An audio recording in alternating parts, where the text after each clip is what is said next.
Hello my good people, welcome to my corner with Kathe. Lakini kama ndio kwanza unajiunga na channel hii, please welcome. Sasa speaking about birthday party ya Amara, mtoto wa Mario pamoja na Paula, usiku wa jana ilifanyika na tumeona vingi vilivyoendelea, fashion ambazo ziliweza kutumika na kuonesha, kwa sababu kwa sasa hivi Bongo ukisema uwaalike mtu yote kwenye party yako, kiukweli jipange. Shout out kwa team Lamata. Tumeona Lamata Village kuendana na kile ambacho waliweza kutuandalia fashion gala. Tumeona kuanzia wanaume mpaka wanawake. Nimependa design ya nguo ya wanaume waliweza kudesign kwenye upande wa kaptula fulani hivi, lakini pia mashati meupe na necktie. Waliua kiukweli. Lakini pia kwa upande wa watoto wa kike na wenyewe nilipenda magauni yao. Wametengeneza kitototo haswa. Kuna Asha Boko. Kiukweli the time nimeweza kuona picha ya Asha Boko, was like wow. Waliweza kupendeza kiukweli. Gauni lilimkaa vizuri, lakini pia kuna Love alipendeza na gauni lake. Gauni lake lilimkaa vizuri, lakini pia rangi aliweza kuchagua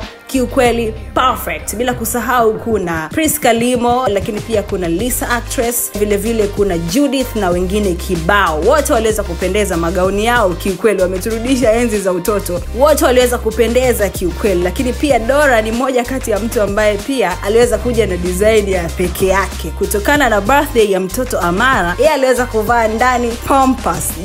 Aliua kiukweli. Lakini pia kuna watu wengine pia ambao waliweza kuwepo, mastaa mbalimbali akiwemo Lulu Diva. Gauni la Lulu Diva, shout out kwa designer, aliweza kumkaa perfect. Mtu mwingine ni Nandi, Hamisa Mobeto, Official Nai na wengine kibao. Ilikuwa ni birthday ya mtoto, lakini watu waliweza kujipanga na kuenda sawa sawa na theme. Yes, kwa upande wa watu wazima theme ilikuwa ni kuvaa comfortable lakini we stylish. Na kwa upande wa watoto ilikuwa ni mermaid theme. Nilipenda pia kwa upande wa watoto wamejitahidi kuweza kuwatengeneza photoshoot zao, kiukweli waliua. Kuna mtoto wa Rose Manifere, really alipendeza hasa, kamependeza sana. Lakini pia kuna Naya, mtoto wa Nandi, yeye pia alipendeza na gauni lake la blue. Lakini pia kuna rangi ya pinki, aliua. Na watoto wengine wote ambao waliweza kuwepo usiku wa jana walipendeza. Bila kusahau mama na baba wa mtoto mwenyewe Amara, ambao aliweza kuwakusanya watu wote usiku wa jana, walipendeza na rangi yao ya purple. Speaking about suti ambao aliweza kuivaa Mario, nimependa design yake, haijambana sana, imeachia gauni la Paula. Lakini pia mama yake mwenyewe Kajala, gauni lake halikuwa na mambo mengi, ni simple, classy, the meaning of bibi, sex bibi. Hii hapo nilikuwa naiona. Lakini pia Harmonize ni mtu pia ambaye aliweza kuwepo usiku wa jana. Yeye tumeona alivaa abada ya rangi nyeupe ambayo imeweza kuchanganywa na maua ya njano. Walipendeza. Performance ilikuwepo ya kwake Harmonize, tuliona wameimba pamoja na Kajala, though inasemekana kwamba wamerudiana. Mimi sija conclude hilo, yeye mwenyewe ameweza kukataa, lakini pia tutaona kwa sababu haitoweza kujificha, au vipi? Yes, kiukweli kwa usiku wa jana watu wote walipendeza, na hayo ndio yaliweza kutokea kwenye birthday party ya Amara.